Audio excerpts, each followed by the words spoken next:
जब हम आए तो हमारे पास इतना कोई बड़ा कैश बफर नहीं था। हमारे पास बमुश्किल, अगर बहुत मैं खुले दिल से ही बोलूं तो 15 दिन से ज्यादा की तनख्वाहों के बराबर खजाने में पैसे थे।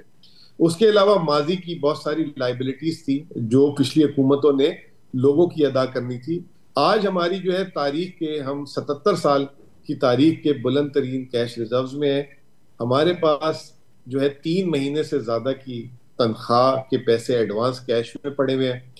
सेहत कार्ड हमने उसको शुरू किया और अब तक 11 महीनों में 33 बिलियन रुपीस जो है सेहत कार्ड में दिए, जिसमें मोर देन 1 मिलियन लोगों को उससे जो है उन्होंने इलाज कराया, ऑपरेशन कराया। इसके अलावा जो है हमने एक तारीखी काम किया जो जिसकी पजीराई भी मिली। पाकिस्तान में पहला डेट रिटायरमेंट मैनेजमेंट फंड बनाया इस सूबे ने, क्योंकि इस सूबे से रिलेटेड अक्सर लोग कहते हैं केपी का बहुत ज्यादा कर्ज है, बहुत ज्यादा कर्ज है। कर्ज हालांकि 750 750 अरब था। हमने एक अकाउंट बनाया जो हमने सेविंग की, उसमें हमने 5%, तकरीबन लगभग 5% के बराबर अपने सूबे के कर्ज के पैसे अलग करके रख दिए और मजीद 5% हम देने की पोजीशन में, और 30 जून से पहले हम उसको भी ले जाएंगे। तो ये तमाम चीजों के अलावा लेकिन ये जो जो आप किस हमारे, जिस कैश सरप्लस की बात कर रहे हैं, ये सारी बात मैंने सुन ली, वो इस वजह से तो नहीं है कि आपने डेवलपमेंट प्रोजेक्ट्स जो हैं वो वहाँ पे रुके हुए हैं? कैसे मुमकिन है कि आपके पास इस 77 ईयर का रिकॉर्ड सरप्लस है? एक हमने अपने रेवेन्यू मोबिलाइजेशन, जो हमारी ओन सोर्स मोबिलाइजेशन थी, उस पे हमने काम किया।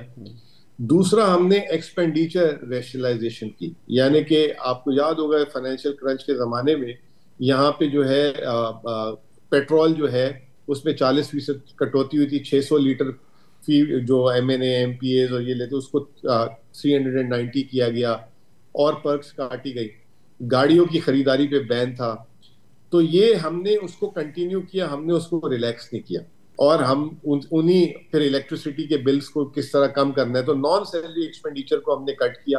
जी। पिछले 11 महीने 12 महीने से हमने कोई नई नौकरी नहीं दी। अभी आहिस्ता आहिस्ता जो नए प्रोजेक्ट्स आ रहे हैं उसकी एसएमईज कर रहे हैं। तीसरी हमने रिसोर्स मोबिलाइजेशन शुरू की। जो हमारे रिसोर्स मोबिलाइजेशन में जो हम वाजिबात वफाक से लेने थे, जो यहाँ से लोगों से वसूल करना था या जहाँ हम ज्यादा ले सकते थे, उस पर हमने काम किया। तो ये 3 चीजें, और जो इस साल देखें क्रेडिट देना चाहिए कि इस साल की जो टैक्स रेवेन्यू से हमें एक्स्ट्रा पैसे भी आए, तो उस पैसों का हमने बेदर्दी से इस्तेमाल नहीं किया और हमने उसको बड़े संभाल के तरीके से उसको चला रहे हैं और अपनी माजी की लाइबिलिटीज भी जो है साथ साथ अदा कर रहे हैं। तो मैं आपको बताना चाह रहा था कि जो पिछली हुकूमत की अब तक 11 महीनों में हम 78 अरब रुपए की लाइबिलिटीज भी उतारी।